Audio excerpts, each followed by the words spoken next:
ہماری انتخابی منشور کا سب سے اہم جز تھا، اور بلاول بھٹو زرداری صاحب کی سربراہی میں، صدر آصف علی زرداری صاحب کی سربراہی میں پاکستان پیپلز پارٹی کا ایک ایک کارکن جو ہے وہ اسی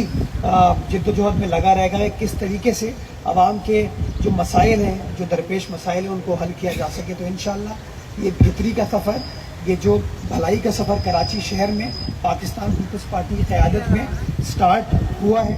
جس کو لیڈ ڈپٹی میئر صاحب بھی کر رہے ہیں، میں بھی کر رہا ہوں، پاکستان پیپلز پارٹی اور بہت سارے کارکنان کر رہے ہیں، ہمارے وزراء وزیر اعلیٰ کر رہے ہیں۔ یہ تمام کے تمام کام اسی طریقے سے جاری و ساری رہیں گے، اور انشاءاللہ کراچی شہر کے اندر مثبت اور حقیقی بہتری پاکستان پیپلز پارٹی کی قیادت میں آئے گی، اس امید کے ساتھ کہ آنے والا وقت اس شہر کراچی کے لیے، ہمارے صوبہ سندھ کے لیے اور پیارے پاکستان کے لیے اللہ تعالیٰ بہتر کرے گا۔ پاکستان زندہ باد۔